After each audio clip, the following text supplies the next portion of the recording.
আসসালামু আলাইকুম। বিজ্ঞ পণ্ডিত জনাব ফুয়াদ সাহেব, তিনি আসলে ব্যারিস্টার ফুয়াদ সাহেব, তিনি আমাদের স্বাধীনতা দিবস নিয়ে যেভাবে মন্তব্য করছেন, এটা আসলে মনে হয় উচিত না।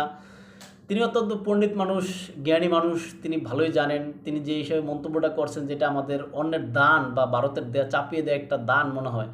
তাহলে আমাদের যে এত এত মানে মুক্তিযুদ্ধ করতে যায়, এত এত মানুষজন মারা গেল, এত এত লোক শহীদ হলো, তাদের আসলে এই দানগুলা কি মানে সবই বৃথা?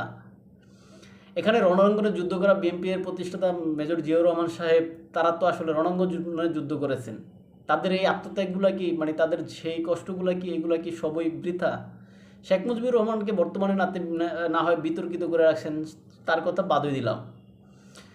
তারপর জীবিত যে সমস্ত মুক্তিযোদ্ধাগণ আছেন, তারা তো তাদের মুখে তো এখনো আমরা শুনতে পারি তাদের যেই মানে যুদ্ধের যেই করুণ ইতিহাসের কথা বা যেই মানে বীরত্বপূর্ণ যে ভূমিকার কথা, সেগুলো কি সবই বৃথা?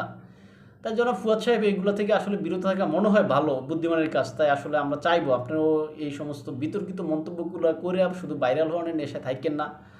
আপনি এমনিই ভাইরাল, আপনি সেনাবাহিনীকে যেভাবে মন্তব্য করছেন বা দেশের অন্যান্য বিষয় নিয়ে আরও যেভাবে মন্তব্য করছেন, আপনাকে সবাই এমনিই চিনে। তাই এই সমস্ত আর বিষয় নিয়ে মানে দেশের গুরুত্বপূর্ণ অর্জনগুলো নিয়ে আর কোনো বিতর্কিত মন্তব্য করেন না, এই আশাবাদ ব্যক্ত রাখে এখানে শেষ করছি ভাই। বলতে দিলে ক্ষমা করেন। আসসালামু আলাইকুম।